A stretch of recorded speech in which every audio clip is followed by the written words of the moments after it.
That's great. I'm really excited to be here, Simon. I appreciate the fact you're taking the time to come on the show. So, whereabouts are you tuning in from? I am from my home in Toronto, Canada. Oh, amazing. Absolutely love it over there. The thing that I love about this podcast is I get to pretty much go through people's profiles and see what people are doing before we build up to the shows.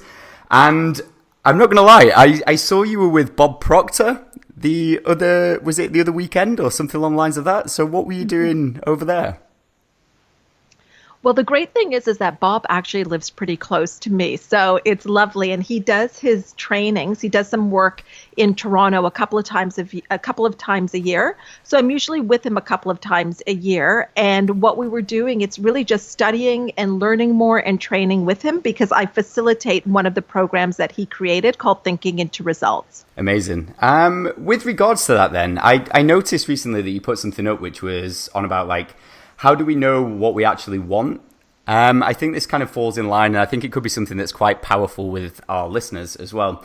So a lot of the time on social media, we're always being told, like, know your why and all that sort of stuff. So I'd love to know from your point of view, how do we actually know what it is that we want? It's such a great question, Simon. And I'll tell you, it doesn't come from your head. It doesn't come from your logical mind. I have some clients that will come to me and they've done spreadsheets, pros and cons lists of things that they think that they want that have come up. And I'm like, can we just rip those up or delete them? Because once we start to unpack that, there's just going to be more questions. That's not where the desire is. The desire and the want is within us. But in order to access that, I think we actually have to be quite relaxed. And you've really got to go within and ask yourself, if anything is possible, what do I really want? Now, what's going to happen is you're going to get an idea. You might get a fleeting idea and you'll dismiss it right away. And it's not logical. I can't do that. I'm too old. I'm too young.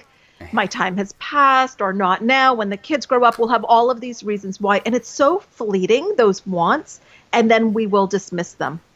So I remember doing this with one of my clients, and I said to her, what do you want? And she was just thinking out of her head. And I said, close your eyes and just tell me what you want, like what comes up for you with no pressure. And so she was sitting across from me, and it was probably about 2 minutes, which can feel like a long time in silence. Yeah. And then I would see the tears start to stream down her face. And she said, I want to start my own business. And as soon as she said it, Simon, I tell you, it wasn't even a second before the but came in and why she couldn't. And I said to her, why don't we just stay with it? So sometimes we are even afraid of just staying with it. Like, I'm not saying you have to do it, but just to stay with it. So because of our programming, many of us have dismissed what our wants are or have played them down because we have this idea that to want is bad. We should be happy with what we have. Don't we have enough? And that's what makes it difficult to access. I totally agree with that. I think, obviously, with everything that's going on, there's so much noise happening with regards to so much noise and distraction. So, for example, like jumping on social media, you've got the news, you become really distracted, and it is quite hard to go within. I'd love to know with you on, do you have any like tools, any tactics, any exercises that can help people actually stop, go within, and kind of take that journey further, so to speak? Absolutely. So the one thing is to even put on some meditation music. Honestly, you can go on YouTube and just put 5 minutes of meditation music and ask the question. So you're asking the question to your higher self. So that's one way. Now, for some people, that is just too much of a stretch for them. So then another way is to get pen to paper and to start to recall times, maybe when you were younger, what were some things that you loved to do that you would lose yourself in? And what was it about that? So it may not be that exact thing that you want to do, but there could be elements of it. So, for example, I remember even Tony Robbins talking about the fact that when he was younger, he wanted to be in a rock band. So if you go to any of his events, they are like concerts, and he works with performers. He works with musicians. So although he's not in a rock band, that desire to perform and have an impact is being expressed through this other way. So it's not to say that you'll do the exact thing, but our past, especially our earlier life where we felt a little bit more free, can hold clues as to what we want. I love the fact that you said this. So at the minute, I'm currently with a friend who's got a very small child, and what I always love watching, for example, when I'm like looking after him, is just how kids are they're just blank canvases. So they can get lost in, for example, like a skill, or for example, playing something, and you can keep saying the name, and they just lost. There's no concept of time or anything like that. So I love with what you're saying, how it's the clues are in the things that you get lost in. It's kind of like a similar state. Absolutely. That's a great example. How would you say that the best approach to then start like building things up is? Yeah, that's a great question.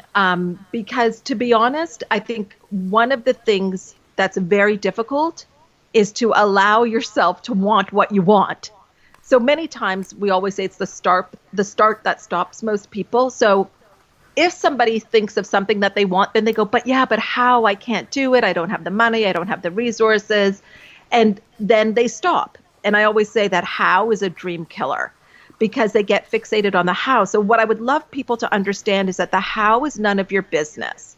What you want to focus on is the what and the why, and actually spend some time there. Like, so you want this, but why? And the reason the why is so important is that is what you are going to connect to help motivate you to take the steps, especially those that are outside of your comfort zone. You must be emotionally connected to your why, and know what it is for you that is creating the desire to do this. And that is very important. And some people just miss that whole step completely. They don't do that inner work and they go to how and they're like, well, I don't know how to do it. But if you focus on the what and the why, the how will show up. It always does. I love the fact that you've just said you just mentioned about how we need to connect an emotion to it. From the work that you do and the people who you work with, when it comes to people striving or stretching themselves to go after a goal, is it actually a goal that we chase, or is it a feeling?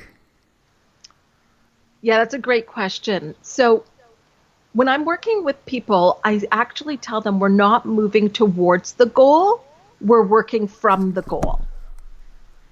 So what that means, Simon, is that it would be the feeling. So let's say there's somebody that's listening to this and they have a goal to 10x their business.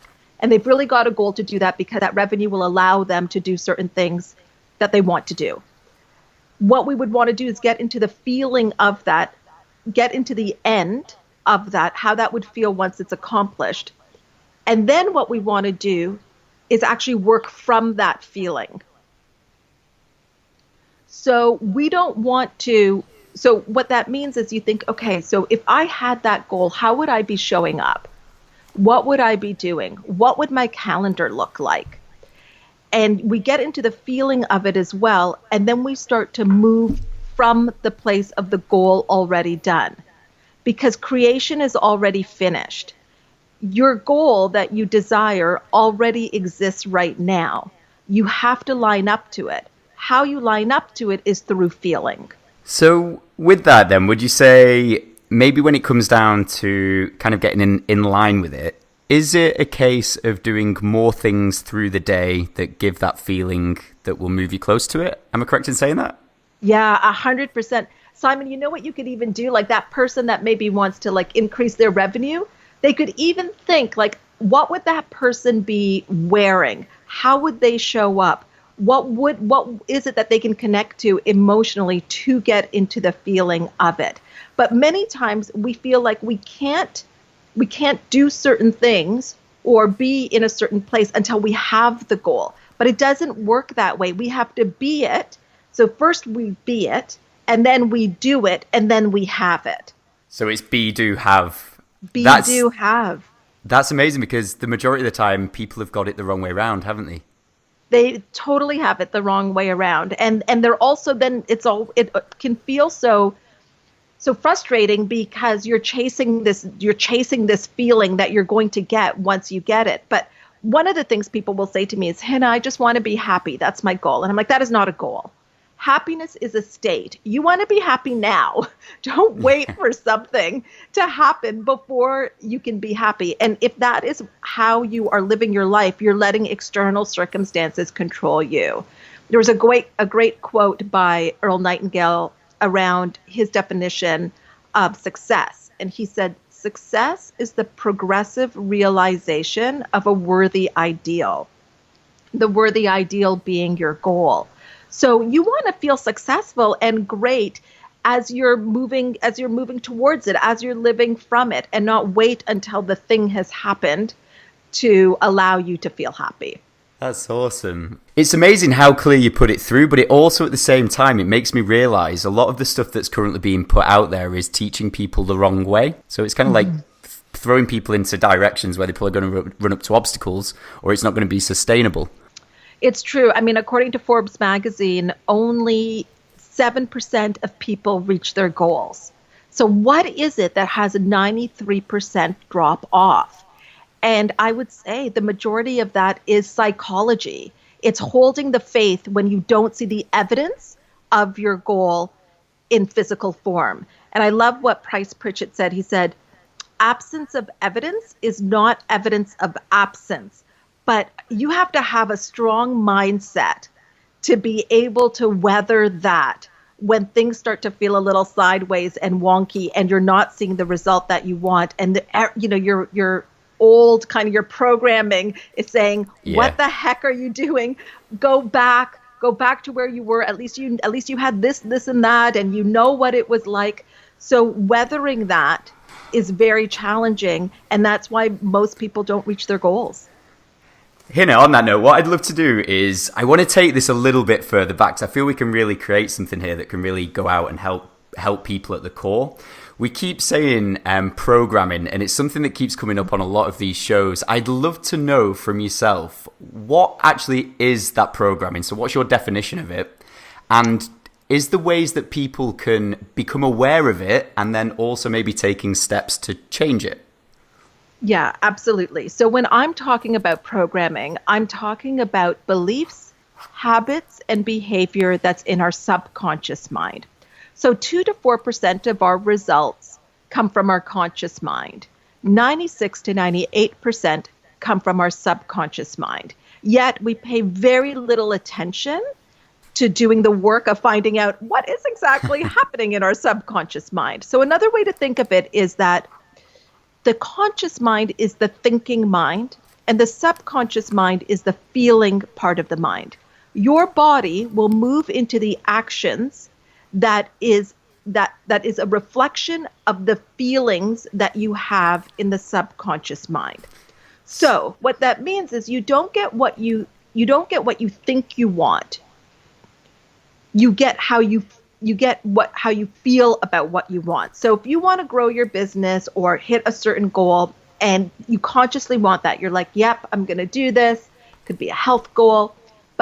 But subconsciously you feel, you know what, I've tried it before. It's never worked. In the past, I only get about 2/3 of the way down. Maybe there's even stuff that has been said to you when you were growing up that you don't finish things, that you don't complete things. So what that means is you'll move into the actions that reflect those feelings, which means that you will probably you may start off strong, but you will slowly fall off, self-sabotage or procrastinate. And it can be so frustrating because you're like, but I really want this. Yeah. That's really common as well, exactly how you've just put that. A lot of people get like 2-3 weeks of the throttle full back and then just fall by the wayside. They do, and it's because the change has not happened at the subconscious level. So they haven't rewired the programming there. And when we are going through our days, like when you woke up this morning, Simon, when I woke up this morning and I put my pants on, I didn't have to think, oh, which leg am I putting in first? It's all automatic. It's done. If you looked at my brain activity, it would be very low. In fact, one thing that your listeners can do, I love this exercise, is if they wrote a sentence, if they wrote their name on a piece of paper, and then under that, they took then the pen and put it in their non-dominant hand and wrote their name. what happens is you'll notice that you have to focus. The grip is awkward. And that's because it's not your habitual way of doing things. I'm trying to write a note now with my opposite hand. It's not going very well. No, it's not. It probably looks like a toddler's writing, and you have to really focus on it. And whenever I ask people to do this, you can physically see them leaning in and concentrating to be able to do it. So if I said to you, you know what, Simon, I want you to get really good at writing with your non-dominant hand. So for the next few months, I want you to always write with your non-dominant hand. There would be, and because, you know, you're a good guy, you'd be like, okay, Hina, I'm up for the challenge. But there would be times where you'd be cursing me it would be like a gravitational pull to put your pen in the dominant hand and be like, this is ridiculous. Why am I doing this? It's not comfortable. It's taking longer to write because it's not the way that I do things. And you know what? I'm just not going to bother.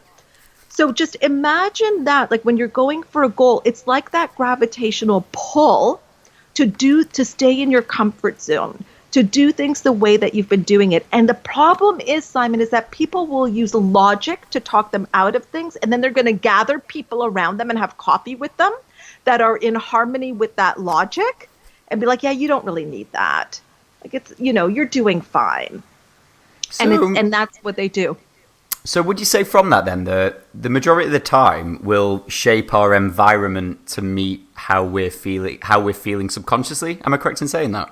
Correct. So if you look at your bank account, if you look at your relationships, if you look at any aspect of your life, that will show you how you're feeling at a subconscious level. Wow, that's deep.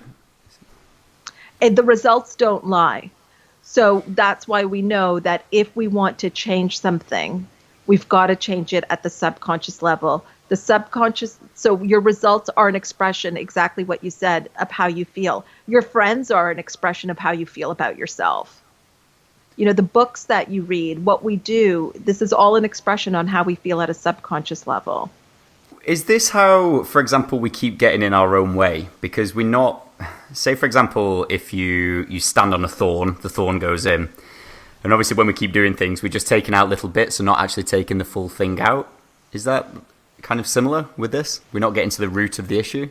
Exactly it. You know, not getting to the root of the issue. And, you know, what I tell people is that this isn't, you know, sometimes when people are embarking in any sort of training, whether it's personal development, professional development, you know, they'll really think about the time and the money that it takes to be able to go through something. And I always say, you know what, it actually doesn't take time and money. That's secondary. What it takes is courage.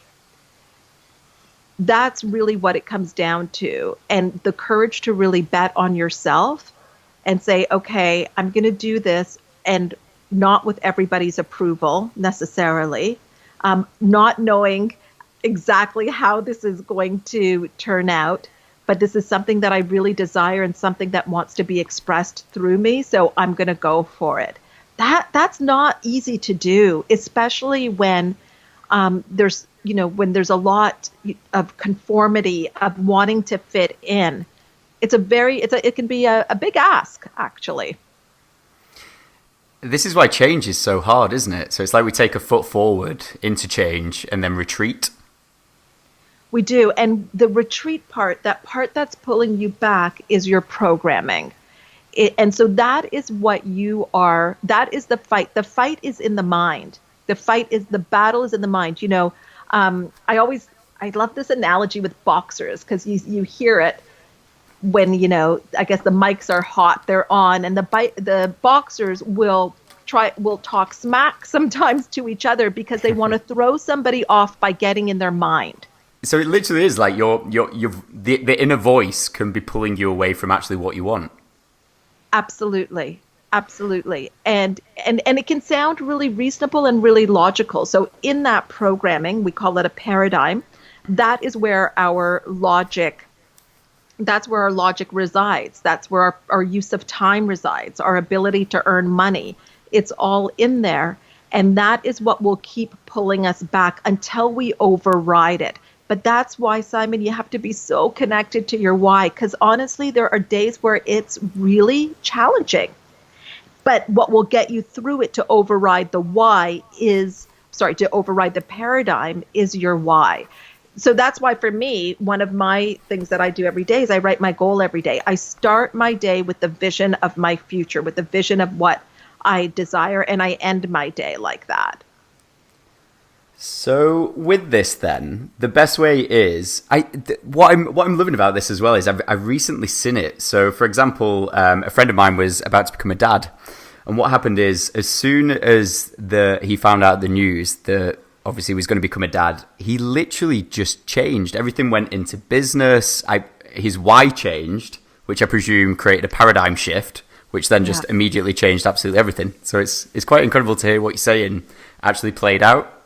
So what you're describing, Simon, is an emotional impact. So there's two ways to change a paradigm. One is through constant spaced repetition, and the other is an emotional impact.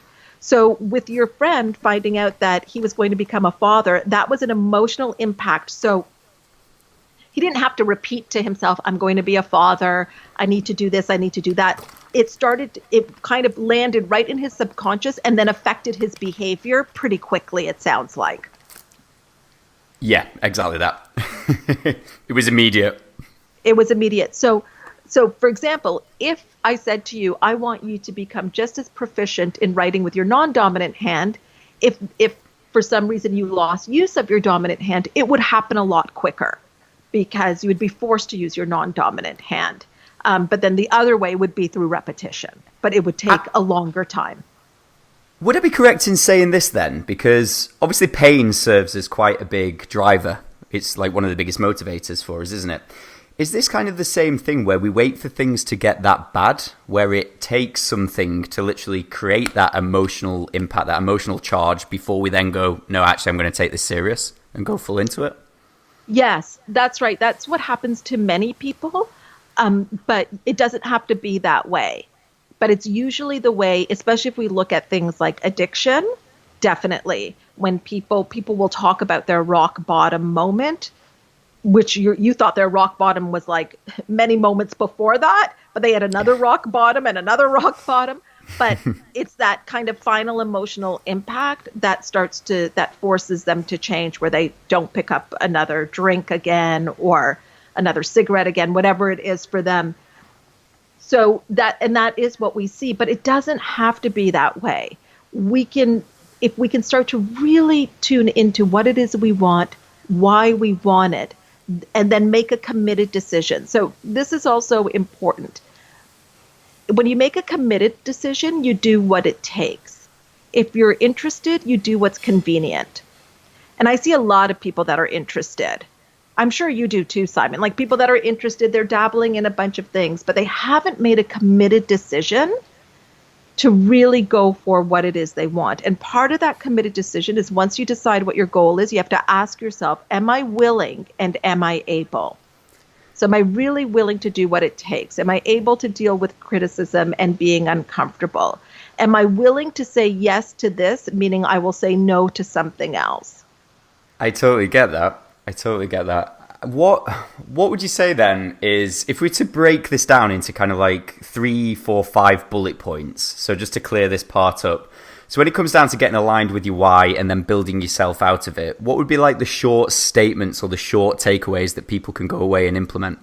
The first thing is to really be honest with yourself. So if everything was possible, what do you want? And not what do you think you can get. So what we talk about is a C-type goal or a moonshot goal. An A-type goal is what you think you can do or what you know how to do. A B-type goal is what you think you can do. A C-type goal is what you don't know how to do. So you've never done it before. So the first thing is identify what your C-type goal is. And to understand that for it to qualify as a C-type goal, you've never done it before. And the reason that's important, Simon, is because the true purpose of our goal is not to get. The getting is fun, but it is to grow. That's why we want to have a big goal, because that's going to require growth. So first thing is to really be honest with yourself and dig deep into what you want and why you want it. And then the next part is to actually use your higher mental faculties to help you achieve it. Meaning, I would spend some time either writing about it or in imagination of how it looks when it's completed. So then what you want to do is take it from the conscious mind, the thinking mind, into the feeling mind. So the feeling part of your mind, which could be writing about it, it could be visualizing it, and then you'll move into action that will be aligned with it and inspired action. But you want to be with this every single day. So some people will be like, oh yeah, I wrote my goal today, and then they'll leave it. It would be like going to the gym. If you're going to the gym many times a week, or if you're going once a month. It's the same thing in building this muscle. So again, the first thing is connecting with your what and your why, making sure it's a stretch goal, and then getting into the feeling of it, and then taking action from that feeling. It literally is. I like the fact you just summed it up as a muscle. It literally is the case of just constant repetition, isn't it, that keeps you there, or else you slip backwards. I know. I wish it wasn't. I mean, I wish I could just go to the gym once. That would be nice. But, those darn muscles, you have to be working them out consistently. So it is the consistent. So it's discipline. It is discipline. Discipline is the ability to give yourself a command and follow it. It's the stuff that you don't put on your highlight reel that you're doing when nobody is watching. That is the stuff that's going to move you towards your goal. It's the bit where you're in the trenches, isn't it? Oh my gosh, yes. And it doesn't feel great. But that's why I think community and things like what you're doing, Simon, is so important, because sometimes when you're making a change, not everybody is comfortable with the change. And they are used to you being a certain way or having your business a certain way. And so it can make them feel uncomfortable that you're doing something different. So I think what's so great about technology is that we can connect to like-minded people. They could be halfway around the world, but we can still get support and connect with them and feel like we're a part of something. That's literally my personal story. I don't know if you know it, but I was in an environment where I kept trying to nudge forwards, or I was pushing the barrier, so to speak. And then I was constantly being pulled back. It was like, we don't agree with what you're doing. So every time I was taking 2 steps forwards, I was getting pulled 3 steps back until I was getting lesser and lesser and lesser and further away from what I wanted. But this is what I love. Everyone slates the online communities, but we don't actually look at the pros that it's given us. So for example, on social media, I was then able to connect with people that put me on the right path, gave me that encouragement and support, and pulled me through it and got me to where I wanted to be. That's amazing, Simon. I love that. With this, what we've done, obviously, is we've looked at where we keep tripping ourselves up and where to start moving from. Now, I know your profession, being a success coach, is all about driving people forwards. Now, for people who are listening and maybe are kind of realizing that things do need to change, is there any ways where you'd say people are best setting themselves up, setting things up in their day, setting up rituals that will actually allow them to excel forwards? Absolutely. I mean, there's so much research and science around what are the common things that we see with peak performers, with people who are at the top of the game, with people that are successful, and that the real term of success in all areas, not just one area. And I don't just mean, money, which is sometimes what we attribute it to. And there's certain things that they do. There's certain practical things, like what we see as common is having a strong morning routine. What that means is that you get up early and you have I can share mine. Mine is that I get up, I write my goal, I do about 40 minutes of visualization. It did not start like that. I do 40 minutes of visualization, and then I will start my day thinking about what I need to get done for the day. So what I am not doing is reaching for my email or social media. If I do that, then I'm getting sucked into someone else's agenda. So for me to stay in control and start my day in control, I stick to what I need to do. So because there's only a few spots where you kind of do have control. I mean, I've got kids. I could get a call from the school, saying, oh, you need to come pick up your son. He's not feeling well. That I can't control, but usually the morning and the evenings is where I have control. So really be intentional about what you're doing. So we see that in peak performers as well. They're always involved in a study too.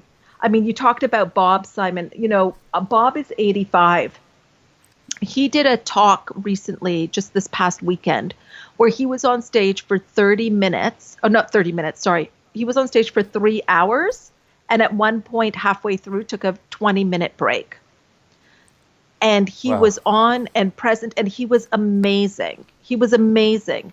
And that is somebody that studies every day. Like, he'll take a paragraph from a book and just study it every day to really be able to understand it. Now, why is the study important? The study is important because it expands our awareness. And when we are aware of how to do something better or how to be more effective, then we can have those results that we want. So I think that you want to have some sort of study routine as well. That's very important too. I think exercise is important. And you've got it, there is the mind-body connection, and it's important to be treating your body well and exercising for yourself so you can get, more out of you can do more. You're more alert. You're able to also respond and not react in situations as well. It just helps with the mindset. And then one of the things that Albert E. Gray said is that successful people do the things that failures don't like to do. Oh. I know, right? I mean, and so what that means is there are things that are part of what you need to do in order to reach that goal that you're not going to like. But if you're connected with your why, you'll still do it. And you understand that you are a person that does the hard things. You are a person that does the things that they don't always like to do. So I think that's very important as well. Self-image is very important. How you feel about yourself is critically important as well. And that all comes down to understanding yourself, which is personal, being involved in some sort of personal professional development. Because it never really ends. You never come to a point where it's like, okay, I've learned. I guess maybe, when you pass on, but and you feel like you've done your time here, but it doesn't end. I always think with this stuff as well, like the more you learn about it, the less you feel that you know, because it just goes on and on and on, doesn't it? Oh my gosh, it's so true. It's so true. And the thing is that, you could say to Bob, Bob, and the thing that, like, Bob is so inspiring because, quite frankly, he's 85. He doesn't need to be doing this. He could be sitting on an island somewhere, enjoying his so-called retirement. But what was interesting was he said retirement was also a programming. We have a programming that when you reach a certain age, you retire. And he said, I never accepted that idea. So for him, he will stop when he dies. When he leaves this physical planet, that's when he will stop. But other than that, he has no desire to retire. I was reading something about this the other day, but anyway, just quickly jumping back to Bob, something that I love about him is just at that age, how he brings so much energy and just shows up constantly. It's insane for someone who is 85. But flipping back again to what I was just saying there, I was reading something the other day, and I'd love to know your take on this, is when it comes down to retirement, it really shortens our life on Earth because we lose the purpose and the intention. We kind of lose our why from doing that, because what we do is we infuse so much of ourselves to like a job position or something along the lines of that what happens is once that stops, it's like the person has no reason. It makes complete sense. I think what I see is people aging faster when they retire. Would that again fall back? I presume going back to this is because it's all start with why. That's what happens, isn't it? It's because that why becomes lost. That's right. And the why is like the gas in your engine. My mother-in-law had said to me, she goes, Hina, I want to know, what is Bob eating? What is his routine? What is he doing? Right? Because she's like 15 years younger than him. And he'll say, like, he is studying. He loves He loves learning and he loves giving, and he's just not done. That's what gets him up. I mean, he'll also say when he wakes up, he gets up. One thing that Bob had said that was interesting, Simon, because I don't know if you find this, but I do a lot of live events, and I was saying to Bob, I said, Bob, you know what? After a live event, I will sometimes crash after many in a row. And he was like, what are you talking about? And he goes, what do you mean you'll crash? And I said, well, I'm just really tired. And he said, well, stop telling yourself that. He goes, you expect, when you look in your calendar, you actually expect to be tired if you see many live events back to back. And he said, I could go to Australia tonight and do a live event, tomorrow. Because he also understands energy. And he's like, energy is just moving to and through. So he taps into that, which is why he can do at 85, 3 hours straight. I think this is why it's so important that we, educate the younger generations, but to build the lifestyle that you love. Because if you can constantly keep waking up and doing what you love you can constantly keep doing your why. There is no retirement because you're constantly living it. I think that's the biggest thing here, isn't it? So true. So, Hina, I know that you've got children, and I think this is kind of a part to this show which we've not really spoke about, and I'd love to speak about this with you and obviously with what you do. Do you incorporate or do you get your kids doing anything that kind of helps them? Because something that I know is that obviously we pick up a lot of our programming, so to speak, at the younger ages. Now, with your knowledge, is there anything that you do or you kind of like safeguard them from that obviously keeps the confidence, keeps the self-esteem, keeps their energy high? Have you got any rituals or habits for those guys? Yeah, so I have two boys. They're 9 and 11, and my 11-year-old had to do a project for school, and in it, he had to say 2 things about each family member. And so I wanted to look at it before it went to the teacher because I was like, what the heck is he saying about me? I didn't really care what he was saying about his dad or his brother. And so I took a peek at it, and he said, my mom loves to travel, and my mom really, really loves her work. And Simon, I was so happy that he could see that. I remember Dr. Gabor Mate, who's a psychiatrist, a Canadian psychiatrist, and he said the greatest gift we can give our children is our own happiness. So my goals are important, and it's important for me that my kids see that and that they know that all of our goals are important in our family and that we support each other. But there may be times that I can't be at something because I've got to be somewhere else. And I'm actually okay with that. I've really made peace with that, Simon, and I don't have like mother's guilt of when I'm working, I feel like I should be with the boys, or when I'm with the boys, I should be working. I really don't have that because I know it's a gift for them to see this and for them to be able to understand that I do have my own goals and I do have my own dreams. So they get it through being in the atmosphere of it. I remember one day I was cuddling with my oldest, and we were like, let's just ask questions to each other. And I said to him, I said, what's my goal? And he knew what it was. So I guess I'm just talking about it. So I guess it comes up in that way because it's just really an extension of who we are in the family.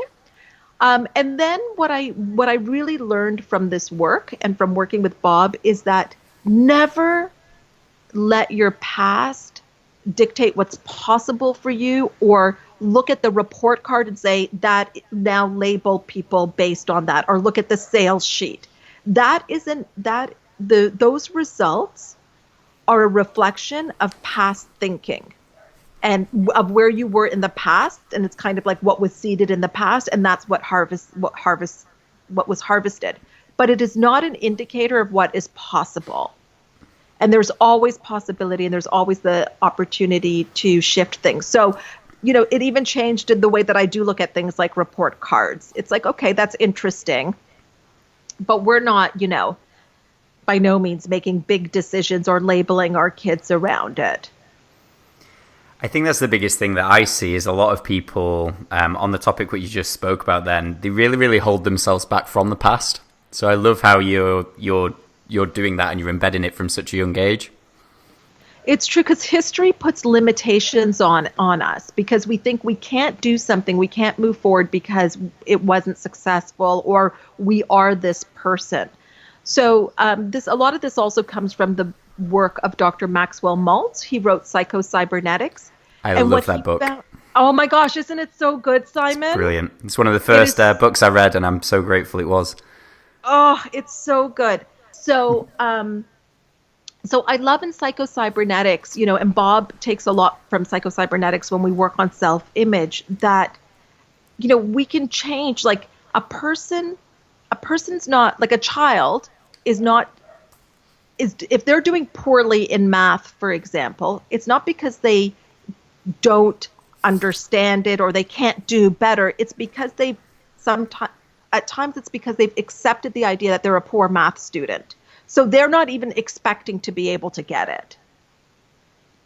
And it's that image that we hold of ourselves in our mind. So I'm very aware of that as well, of what is the image, and not looking at the circumstances, the current conditions, to be a blanket statement of where anybody is. So I'd love to know on this topic then, what's your why? Oh, that's a great question. So my why is I just feel called to help as many people as I can, because I've made the difference in my own life, and I want to help people through this material and through understanding the mind in changing habits and behaviors, and really tapping into what they want. There's a quote that if I want to be free, I've got to be me, not the me that I think my partner wants me to be, or the me that my parents want me to be, or even the me that my kids want me to be. If I want to be free, I've got to be me. And that's what I hope to help people come to, is real freedom, when you can be you. And it started off in my training in psychotherapy, really doing a lot of work with people in the psychotherapy process. I loved that. And now I love that I can expand that and do it through thinking into results, because it just allows me to help more people. With that question in hand, I know from a lot of the events where we speak at and places, we get a lot of messages online, so to speak, and I always find there's a common theme around, like, I don't know who I am, I feel lost. And I always feel that people are always looking to kind of put more into the head, the mind, the thoughts, instead of actually stopping and taking things out. Is there anything you could add to that maybe would be able to help people when it does come down to self-discovery and actually asking that question of who am I? Is there anything you could add on that? It's so crazy. It's such a big question, like, who am I? And I remember Bob talked about this, and because he was asked this question. And Bob said, well, I'm Bob. And the person said, you're not Bob. That's a name that you've been given, but that's not who you are. Just like you're not, like, you have a hand, but you're not hand. Like you wouldn't say, I am hand, I am leg. So who are you? And a lot of times who we think we are may be things that other people have told us repeatedly, and it's become part of our programming, and we have identified as that. But who we really are, I believe, is that we are really spiritual beings having a human experience. And spirit is for fuller expansion and expression. And that is why that desire within you to do more, that is from spirit. And it is in everybody's best interest that, we do more, because that's how we evolve. Is when we had the phones that were attached to the wall, and then it was like, well, I have an idea. How can I improve this? I'd like to be able to walk around the house and then go into the car. And now we've got these like computers that are our phones. But that all happens from wanting more, from wanting to stretch. And I think that comes from spirit. Would I be correct in saying then I always use the terminology like excitement, joy, passion? These are all like the key indicators to true north. Would you agree with that? I would agree with that. And I don't know, Simon, if you've ever kind of thought of something and you've gotten chills, or you felt something within you. Yes, like it was like joy or excitement. And so then the trick is, and I don't know, maybe you have thoughts on this, how did you hold on to it and not dismiss it? especially when you were in an environment that it sounds like that wasn't necessarily conducive to exploring it. I'm being coached. Do you know what? Do you know? All I can say, I say this a lot. I just knew, like, there was right. This is really weird. I was from a very young age. I was a gymnast, and I've always known whatever realm or whatever area I've stepped into, I've always had a very vivid image or like a mental video that plays, and I just knew. And what happened is when I wasn't working towards that, I felt like I was getting smaller and losing myself in either fighting or resisting it. And in the things when I've just gone and done it, that's how I held on to it, is because I just knew. I knew at the core of me that that was the thing. I was either going to achieve that, I was going to get there, and I knew things would line up. In my past, every time I've fought or put up resistance towards that, that's when things have gone a bit grey. Right. And that is such a great example of when you follow it, you get out of your own way. And it's hard. Like, to actually follow it there's some decisions that have to be made, some shedding. And that's what I've always found is as soon as, if you know, then that path might have a little bit more resistance, but will get you to the end point, so to speak. But it's more resistance from the word go. Does that correlate? Yeah, absolutely. And that's why it takes courage to do this work. Would you say, is this where a lot of people really get stuck then? So if we flip it back to what we discussed before, which is when it does come down to change, is because from the initial standpoint, maybe we do know what we want, but that initial change is just too much. And then that's actually what creates the step back. Yeah, I think you're absolutely right. I think we may get glimpses of it. It may come up to try to get our attention, but we dampen it down because the thought of actually taking the steps and even the thought before that, the thought of even admitting it, because then what do? Now you can't unknow it. Once you know it, you can't kind of push it back. And you know, that becomes very difficult. So I think that is one of the big steps that actually stops people. So the start is what stops people. I've got an amazing little tool that I've done from this. I always go and speak it now. So, for example, I've got a group of people who will hold me accountable to it. So if something comes up, I'll try and vocalize it as quick as possible. Oh, instead that's of so try and good. think about it. You know, and that's the key. It's like that is closing the knowing doing gap and you know, shortening the time between idea and execution.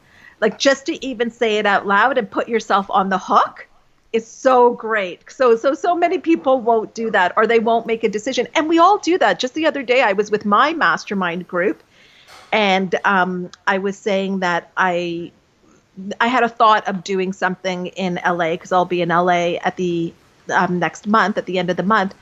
And one of my mastermind partners, very rightly so, said, "Well, Hina, you haven't even made the decision yet. First, you have to make the decision." And she was right. And so we all fall into that sometimes. So I was even saying it, but I hadn't really made the decision if I wanted to do it. But starting to explore it out loud forced me to make the decision because, you know, when you start hanging around people that don't take any of your BS, it's hard to get away with stuff. So it's so good that you do that, Simon, that you voice it and you put yourself on the hook. Yeah, it's the whole thing of speak even if your voice is shaking. It's like, if that makes sense. Yeah, absolutely. So on this then, when it does come down to change, would you say that the best way for people to move forward who may be listening to this is to find the change or to find the step forwards that's not going to create too much stress? So acute stress, not huge amounts of pressure and overwhelm. Yeah, and I think it's really sitting with the idea of if everything is possible, what do I want? Not what do I think I can get, but what do I really want? And just sit with that and then let the steps and the action come from that place. Do you feel, because the way that we're moving with regards to media and consumerism and all things like that, we're kind of losing our own taste. So, for example, if we've got influencers telling us what we should be listening to, telling us what is good music, telling us what are good clothes, telling us what are great things to do, we're actually not looking and realizing what we enjoy. It's true. One of the things that I tell people who I work with, I say, I'm not going to teach you what to think, but you'll learn how to think. So it's more of a case of learning how to think for yourself.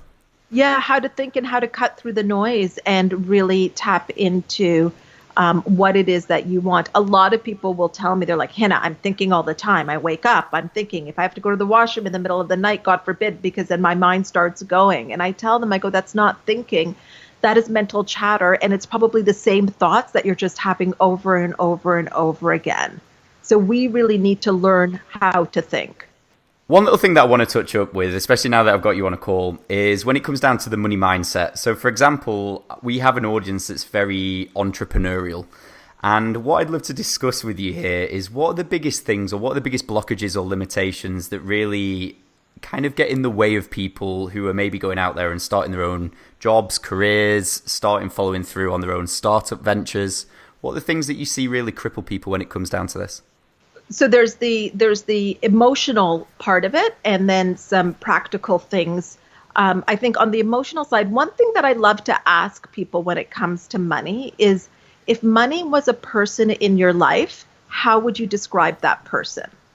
And that will be an indicator of how you feel about money. So I've heard things like that person's a jerk, doesn't come by often, or comes by and leaves. So I've heard things like that. I've heard also positive things as well.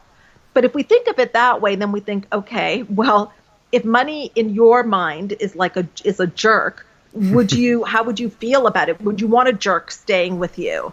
And money really comes where it's invited and stays where it's welcomed. And money is energy, but we have so much story on money. I'm sure you even see this, Simon, like even just making decisions. Sometimes I see people that, are like, well, I have to talk to my partner. Like there's no agency around making their own decisions or comfort around making decisions for themselves around money. So I think that how they feel about money can play a big part in their revenue, because it comes down to sales. A lot of people are very uncomfortable with sales. They think it's icky. I remember this one woman that I was talking to, she had said that she feels uncomfortable taking money from people in selling her services. So that's all tied up for it, because the first order of business is profit. We want to be profitable, but if we're not selling, or what happens is we devalue our services. So, we may say, oh, it's this much, but you know what? Don't worry about it. You can have it for this much, or I'll give you this, and this. For you, I'll give you 50% off. Yeah. And the person hasn't even said no. It's just that it's all our assumptions, and we're just so uncomfortable with it that we just start to devalue it. And it's in our pricing, right? We have pricing that we're not, I remember one client of mine, her pricing was so low, and I think her thought was that it would make it easier, but instead she attracted people that wanted to nickel and dime her, that didn't value what she was doing, that didn't value her services, which was kind of interesting. It had the opposite effect of what she thought it would by coming in at a lower entry point. So how we feel about money is really important, how we feel about selling, how we feel about sales, and to understand that profit is important. And then what I see a lot, especially in service-based industries, is, everyone, you're trying to do so much on your own as well. But I think that you've got to invest in things. And it's so interesting. And I don't know if you find this, Simon, but sometimes people are very resistant to even getting like a bank loan or like a business loan, especially in the service industry, that could help them and could help them with the pressures of the first, the phase where you have to invest a lot more in the beginning. But there's a lot of resistance to it, and they feel they should be doing everything on their own, as opposed to, I think, maybe some business owners that have bricks and mortar businesses they can wrap their head around it easier. That's what I've seen anyway. I think I can maybe give you an answer to this. In the nomadic entrepreneurial world, the whole thing is like you can be free without actually having any money. Like you can create this startup business from just your phone.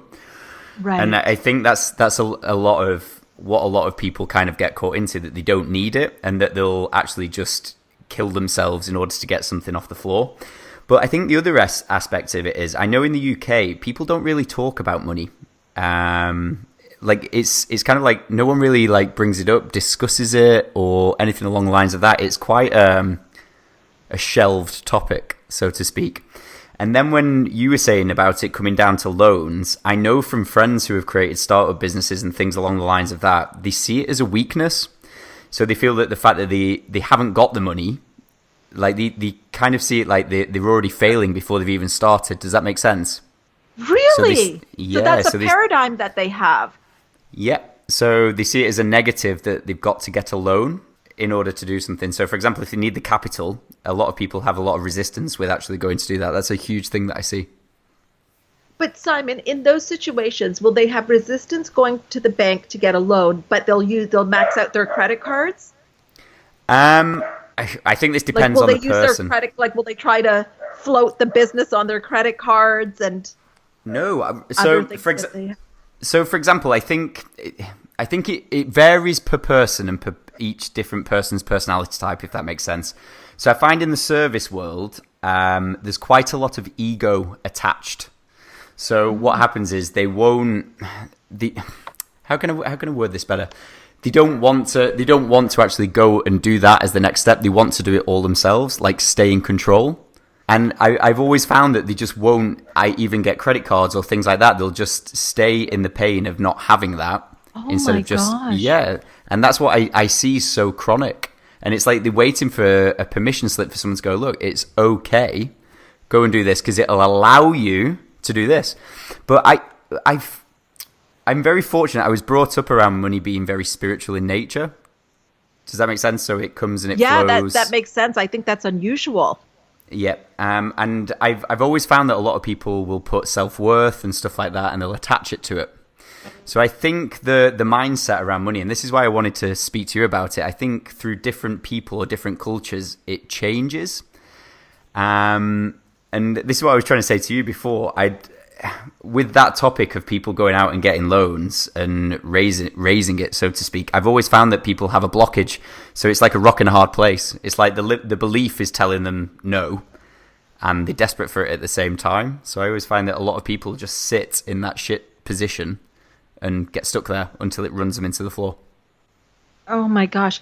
And that's, so there's this belief that they've, you know what, Can you defrag that? Can you come around that in a better approach than me just spitting words out? Well, it sounds like there's a belief, there's also a belief that it's got to be really hard and a struggle, and you can't kind of make it a bit easier for yourself too, around that as well. But you know what you said about the hustle, the hashtag hustle and grind and all of that. But it sounds like you're just going to grind yourself into a hole, basically. Yeah.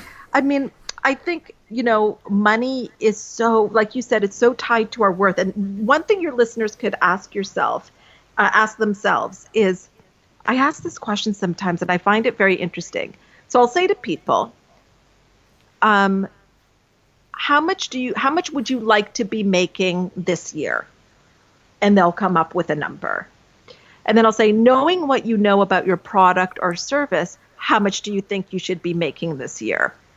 And it's always been, for the most part, knowing what they know about their product or service, they feel they should be making more than the first question of how much do you want to make? Because how much do you want to make almost comes from how do you view yourself? Like what do you deserve? But when they can separate it and look at their product or service, they're like, no, this is really good. And it's really, the value of this product or service is this. But many times when people are pricing and they're looking at things, they are making those decisions from how they feel about themselves. How would you say that people rectify that? You have to get very honest with yourself. You have to deal with old beliefs around money. So I think that there's a bit of work to do around this. First of all, there's a couple of things. One is to look at how money was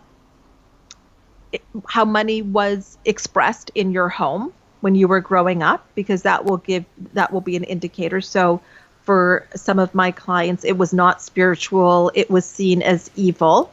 And then you've got to challenge those beliefs. Ask yourself, is that belief 100% true? And what's another interpretation of it? And which interpretation will you believe? And then I think you've got to watch yourself. So, because the external world is a mirror to how we feel. So if you feel judgmental because somebody is what you feel like is showing off that they're, I don't know, they're at this, great place on an island, and you're getting a feeling of like, that's so ostentatious. I think you have to check that.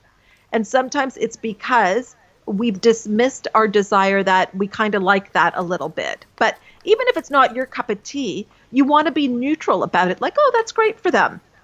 They're enjoying it. So how you feel can be shown up in that way. The other thing you can do to start to have more of a prosperity mindset is to have a gratitude ritual.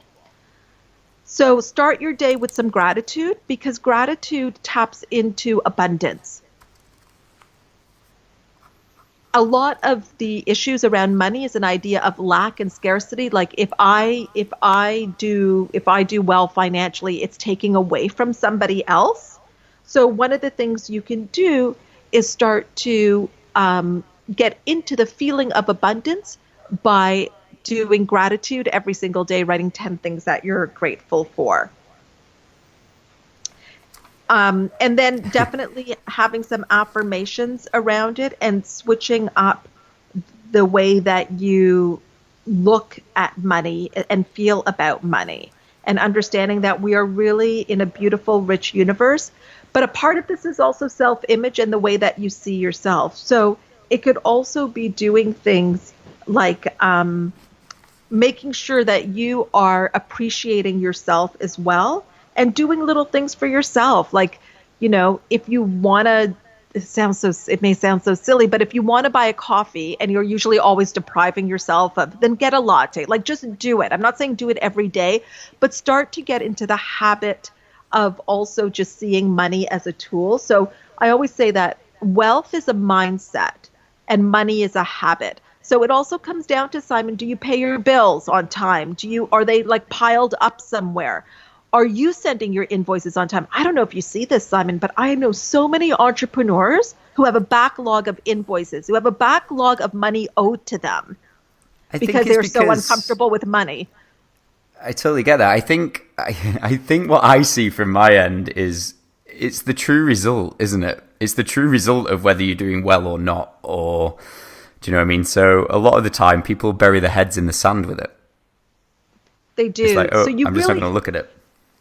You're not. So if you want to really get clear and honest with money, it's both ways. It's what are your financial obligations, and do people have outstanding obligations to you?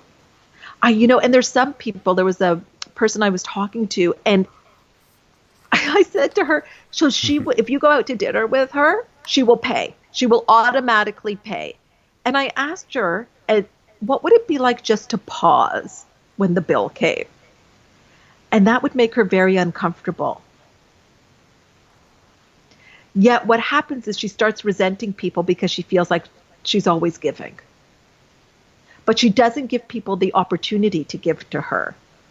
So this is all in circulation. Like, you've also got to be good and be comfortable with receiving just as much as you are with giving. It's amazing how it all just stems, isn't it? What I'm loving about this entire conversation, I know we've gone through so much and in so many different areas, but it really, really does amaze me how it literally is just the way that we think, the way that we feel about ourselves that literally creates everything. It literally is that. I know, Simon. It is, and I know it can sound so crazy, and there's some viewers that are, or listeners that are probably like, Hina, what are you doing in Toronto? What are you smoking? But I promise, like, I remember when Bob even said this to me, that if you can hold it in your mind, you can hold it in your hand. When I work with people, I take them through the same process, whether it's a couple that's coming for their relationship, or it is a business person, an entrepreneur, or it's a professional, a leader in an organization, because the process to change, the psychological process, it's all the same. It is all the same.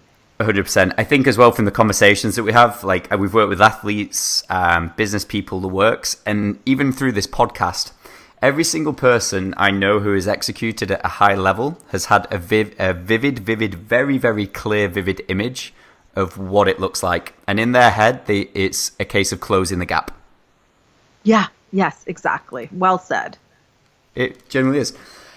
Hina, what I'd love to know from you then is, if you were able to project a message across the world when it comes down to the way that we think, and more to the point within like your field of expertise, if everyone could receive one message off you which could genuinely help them or change the course of some people's lives, what would that one message which you speak be?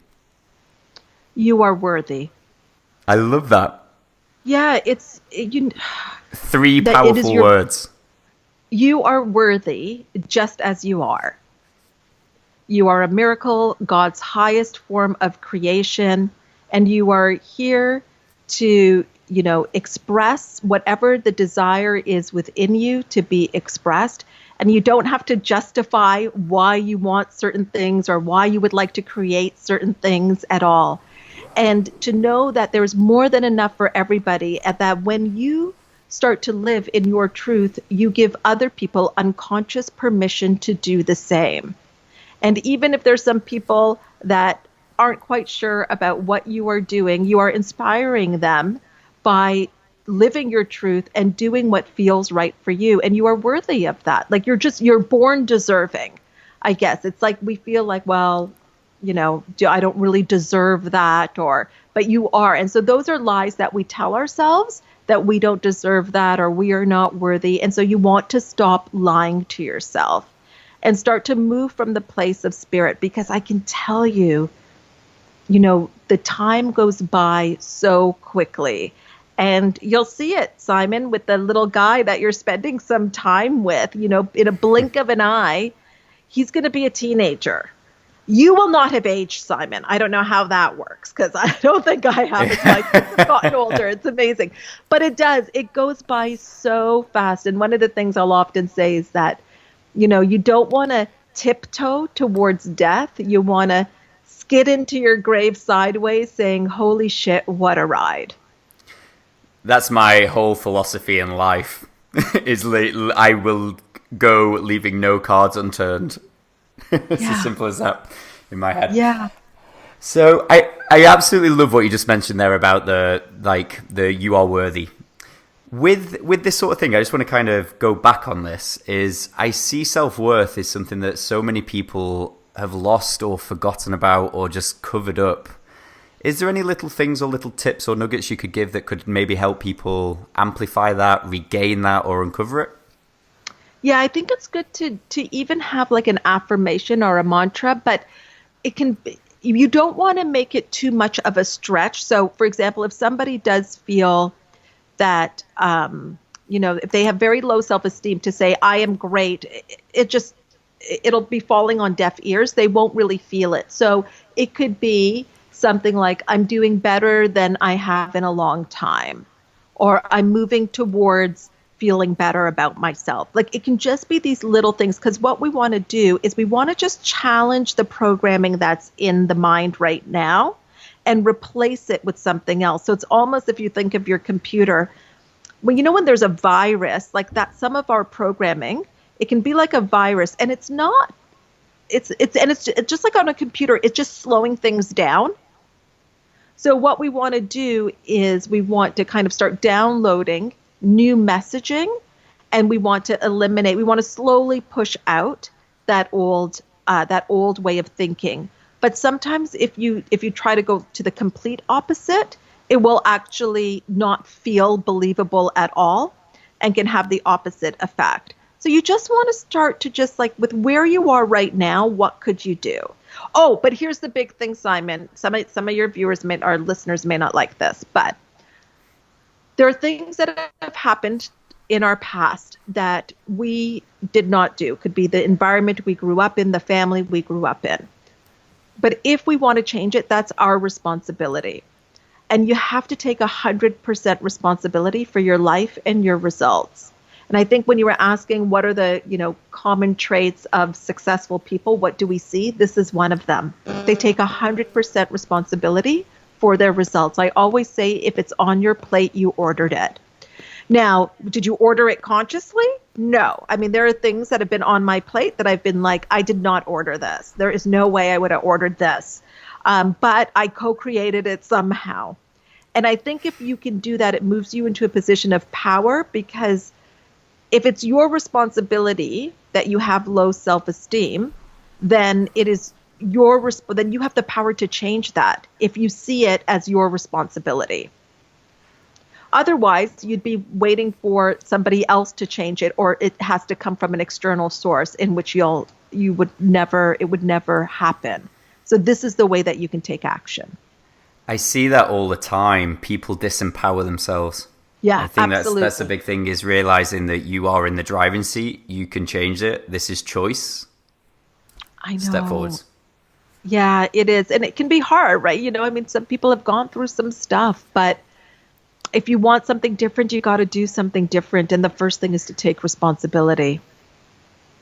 And I mean, like radical honesty and taking responsibility, that in itself can be insanely difficult as well, can't it? Yeah, it is. It's very difficult. But you can release so much from it. You release these invisible shackles and this invisible prison that you've been in. And it's one of the ways to get out of your own way, to your point earlier on. I love this whole conversation. It keeps reminding me. Have you ever heard the story of the elephant and the peg?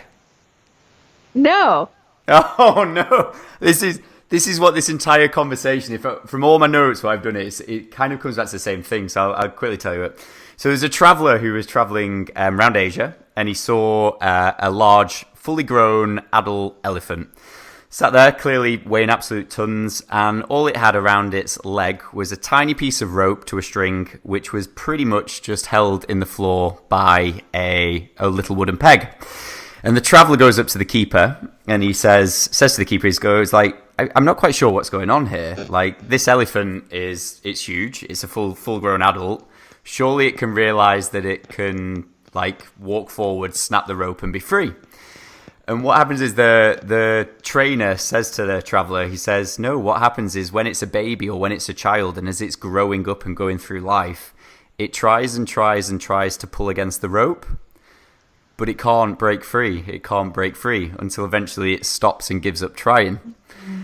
And what I love about this whole conversation, it's if we step back and go into everything that we've discussed, our past can be that. We can hit our past. We can use that as a reason not to break free of the rope. From childhood beliefs, from things that we've picked up from our childhood, our conditioning, it can be those things that prevent us and stop us from trying. But until we realize that we've got that strength and we're big enough and we can take that step, then we can really break free and create change. And that's what I love about this whole conversation, summed up.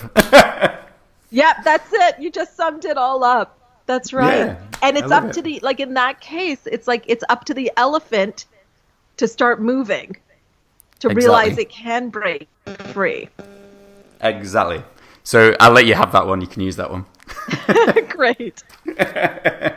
So first things first, before we wrap this up, where can people find you? Where can people see more of what you do? I absolutely love your Instagram channel. It's always rammed. I'm always questioning, so now I know the answer to the writing with the opposite hand thing, and I am going to give that a go. But where can people find you and see more about you and what you do? Yeah, so Instagram is at Coach with Hina. I have a Facebook group that's a public group called Hina Success Circle, and LinkedIn, I'm there as well. But I would say Facebook and Instagram are the main places where people can find me. We always round up with these 2 questions. So I'm really, really excited to hear what you come up with on these. So the first one is, if you could think back to your younger years. So if you could think back to the most vivid memory you've got as a child, the happiest moment you've got. And you right now, as you are, knowing all that you know, all the coaching, all the mentoring that you've done, can walk back into that picture. You can take a knee, grab the little version of yourself by the hands, look her dead in the eye and give one square piece of advice. What advice would you give? I think it might be the same one, like just to let her know that she is worthy, she is loved, and to go for it. I love that. And the final little one, we always ask this at the end, is, to you, what does it mean to you to be able to live or to lead a nourished life? It really comes down to the freedom to be me. Again, not the me that my partner thinks I should be, not the me that you think I should be, not even the me that my kids think I should be, but that I get to truly be me. That's beautiful. And I want to acknowledge you. I absolutely love everything that you do. I love where it comes from. I just love watching what you're doing, what you're putting out there, and the people that you're helping. So I just want to say a big thank you for coming on the show and obviously giving our listeners a piece of what you do. And I know that this episode's going to go out there and do wonders. So thank you. Thank you so much, Simon. It was such a pleasure.